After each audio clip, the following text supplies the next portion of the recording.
Every day where the little engines work, the crisp air is suddenly filled with the familiar noise.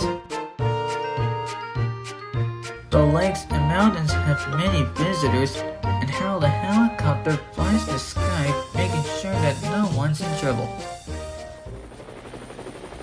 All present and correct. Time to return to base. Then Harold noticed something. A sturdy diesel was coming around the mountain. Harold flew lower for a closer inspection. "I'm Harold. Who are you?" "I'm Rusty," replied the diesel. "Don't recall seeing you before. What brings you this way?" "Sir Topham had sent me to help the other engines," puffed Rusty. This was no time to chat with the helicopter. "Well done. Cheers, and keep up the good work." "Cheeky chopper," muttered Rusty. "Not long now," encouraged his driver. "We'll soon be at the top station." Peter, Sam, and Sir Handel were glad to see Rusty. So were Dylan and Nakulan. "Hey Rusty, name's Dylan, and this is my driver Nakulan. We heard about you from Sir Topham Head." "Nice to meet you both." Even so, Sir Handel wouldn't stop grumbling. The cars didn't like Sir Handel and wanted to play tricks on him. "No one understands our feelings," sympathized Gordon. "Now if you were ill, you couldn't shunt cars, could you?" "Good idea," replied Sir Handel. "I'll try it." He did so next morning. "I don't feel well," he groaned. There wasn't time to examine him, so some of his cars were cobbled behind Peter Sam's coaches. Rusty promised to follow with the rest. Peter Sam didn't mind the extra work. He left his coaches at the station and traveled cheerfully on with Dylan and Nakulan. Soon they reached the quarry where the cars were needed. Empty cars at the bottom of the slope are hitched to a cable. Loaded ones at the top are hitched to another.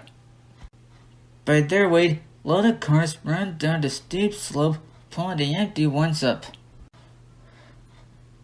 Peter, Sam, and Dylan duly waited at the bottom of the slope for the cars.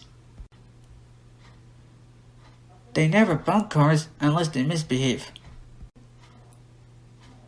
But the loaded cars couldn't see Peter Sam properly. They thought he was Sir Handel. Their chance for trickery had come. "Faster, faster!" they yelled. No! Wailed the empty cars. It's Peter Sam! But it was no use. Hurrah, hurrah! Roared the cars. Peter Sam shut his eyes as Dylan and Nakulan took cover at a signing. "Beep, beep," wailed Peter Sam. Rusty was working nearby and came to help clear up the mist. "Bust my bumpers!" exclaimed Rusty.